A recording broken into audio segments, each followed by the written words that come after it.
Hello students, today's lecture is on the most powerful goddess Chamunda, the various aspect and the most terrible Devi in Hindu mythology. The artists conceived her image based on the iconographic traits with minor variations in forms and attributes.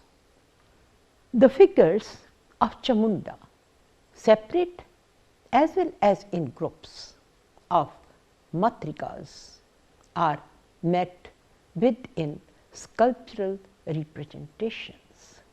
She appears in the list of the divine mothers, for she has been conceived as the consort of Bhairava, and it is in her this aspect that she makes her appearance along with other matrikas, taking almost all the features of her Lord.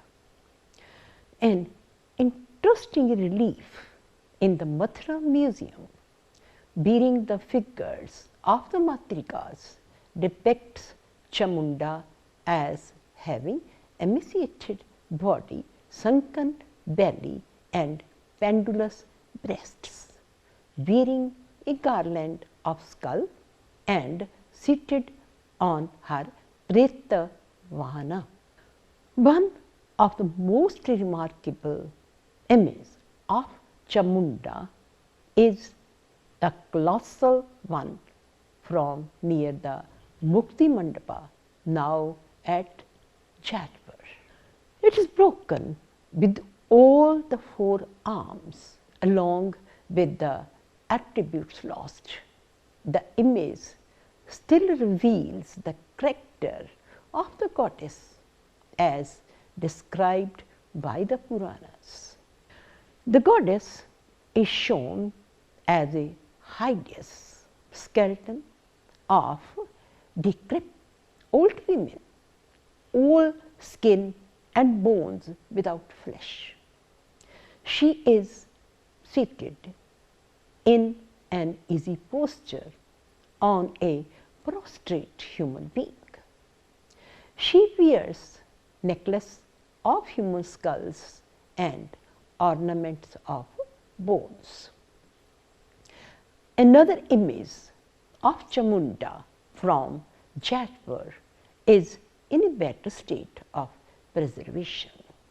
She has four arms holding a sword in her upper right hand and sporting a staff by her upper left hand. In the front upraised right hand, she carries a bowl of skulls, and in the front of left hand, she holds a human head by its hair. She is terrific in appearance, all bones without flesh, having wide mouth with protruding tongue and sunken eyes. She is seated in the Ardha Priyanka pose on a human body.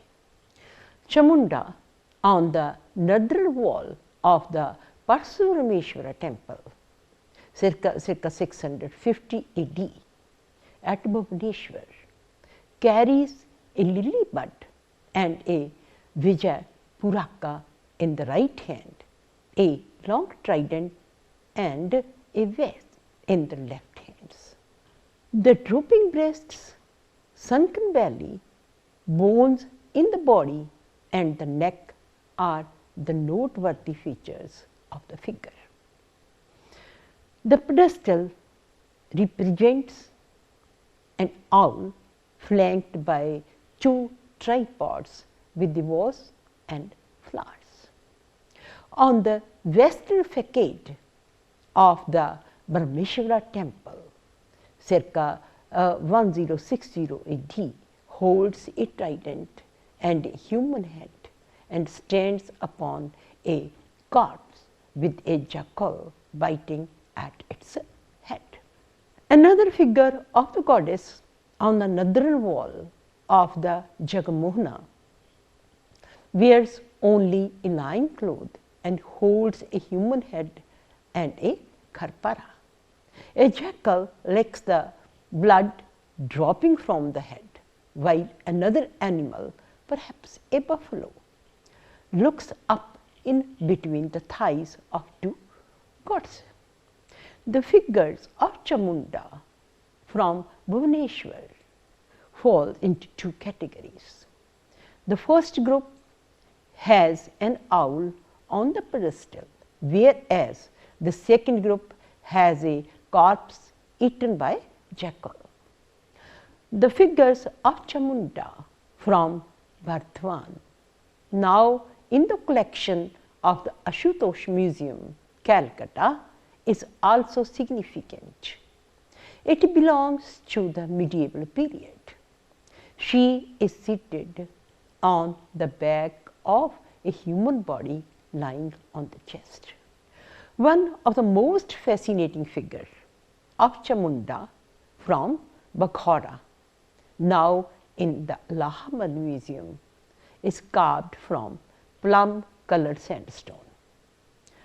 The goddess, with most of her arms and feet broken, has been shown dancing with one of her fingers raised to the level of her upon lips. Her hair are in Bangaloda fashion. At the feet of the goddess is a recumbent male figure. His head is placed on one of his arms, while one of her feet is being devoured by a dog. The sculpture goes to the 10th, 11th century AD. The figure of Chamunda from Komaki Asam has protruding teeth, erected hair, long tongue, emaciated body, sunken eyes, and with flat belly. She holds a trident in one of her hands and a skull in the other. Chamunda from Na Bhangra, now gone, is equally terrible. She is grim in appearance. Her bones of the chest are exposed. Her eyes are sunken in their sockets, abdomen shriveled. Human skulls are laced round her matted locks of hair, waist and neck. She is seated on a corpse with vulture on the right and jackal on the left. Below are skull and a few bones. The outer wall of the Nilakantha temple at Arthuna in Rajasthan is adorned with the image of Chamunda. The eight-armed goddess has been represented in a dancing pose with the toe of the right foot slightly raised. She carries a cobra, a trishul, and a khatavanga. Two of her arms are broken. A jackal standing nearby is probably trying to lick the drops of blood falling from the severed human head. The most notable feature is the presence of a fish in a bowl held in her front left hand. The fish is regarded as one of the Panchamakras. It has also been found in association with the figures of other goddesses like Varahi, Vasudhara, and Hariti. The goddess has a Jatamukta adorned with a human skull. Her protruding eyeballs are full of blood-thirsty expression. She wears a garland of skulls and sarpa kundalas. A lion skin with the head of the tiger is tied round her waist. This sculpture belongs to the Paramara art dated circa 12th century AD. Another image of seated Chamunda from Chandravati near Mount Abu is showing a fish placed in a bowl held in her front left hand. The four-handed goddess shows Vishmaya pose by her front left hand. In her other hands, she carries a trishul and a khatavanga. There is a human corpse in a crouching pose carved on the pedestal near the left foot of the goddess. So, an image from Yogeshwar represents Chamunda seated in Lalita Asana on a Nara Vahana. She wears a jatamukta, earrings, armlets, anklets, and a garland, and has an emaciated body, flappy breasts, and sunken belly. In her forehand, she holds a khatavanga and a human head in the left, and a patisha in the right, and the fourth one is broken. The forefinger of the left hand is touching the face of the goddess in order to represent her horrible aspect.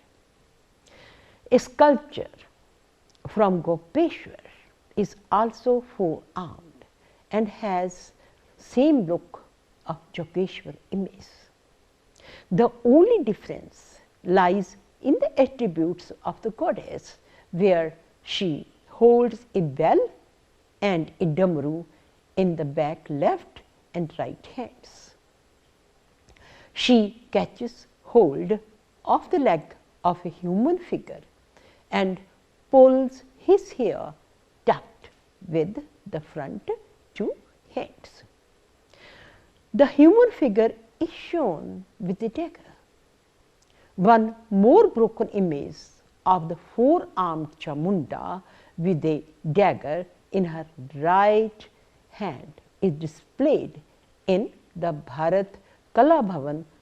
The image of Chamunda from Vaijnath shows the six-armed goddess.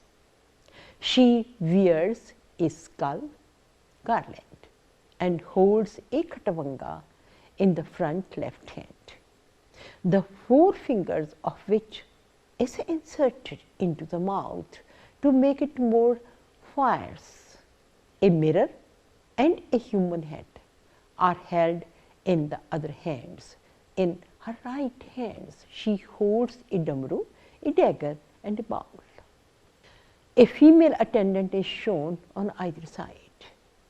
Another image from the same place represents a deity with 8 hands depicted with a Nara Vahana, with couchant lion besides with all her usual weapons. An 8-armed goddess is in the collection of the Mathura Museum. One more image with 8 arms in the collection of the British Museum. Rudracharchika is described as 6-armed. The 2 6-armed image of Chamunda in the Rajshahi Museum appear to be the images of this class. Rather, one of them is labeled as Charchika, in which the goddess is shown seated on a corpse underneath a tree. Mahalakshmi is also to be 8-armed with 4 faces. The images illustrated in the archaeological survey report of Mayurbhanja appear to illustrate this class of Chamunda images. They do not, however, appear to have 4 faces. Siddha Chamunda is 10-armed. Rajshahi Museum has collection of some of these images. Siddha Yogeshwari is in the collection of the Dhaka Museum. It hails from Rampala and tallies to the description of the Agni Purana. She dances on the shoulders of the gunner, holding her usual attributes. A few more 12-armed images of Chamunda are to be found in the Raj Shahi Museum, some of them represented as seated and others dancing. The seated images may be taken to be those of Rupa Vidya. An image of the two-handed Chamunda sitting on her haunches, hailing from Athasa, now in the Bhangiana Sahitya Museum, represents the Dentura aspect of the goddess. She has bare canine teeth, rounded eyes, ghastly smile, emaciated body, lean and pendulous breast, sunken belly and peculiar sitting posture. Rajshahi Museum sculpture of Kalika is unique. The goddess is shown seated on an S and inscribed as Komaki Asam. Gopinath Rao has illustrated both the composite and separate images of Saptamatrikas hailing from different parts of South India, from Ellora, Vellore and Kambhaka. Profusely decorated figures of the Divine Mothers from Haveli have been illustrated by cousins. In all figures of the Matrikas, Chamunda is characterized by the features identical with those which have been visualized in North Indian examples. In the Pallava art, Chamunda has protruding fangs of teeth, round bulging eyes and a garland of skulls. She is not emaciated. Chamunda is considered as the seventh of the Matrikas. She is of black complexion and of dreadful look. Her belly is emaciated and the eyes are sunken. She has power to assume form according to her wish. She is shown with 2, 4, 6, 8 and 12 arms. Bengal, Assam and Orissa are the main centers of Tantrism, where the goddess Chamunda remained the major deity. When in the group, she is usually shown seated, but when alone, she is represented sitting, standing or dancing. The artist tried his level best to follow the ancient Indian texts to complete her form. Thank you very much.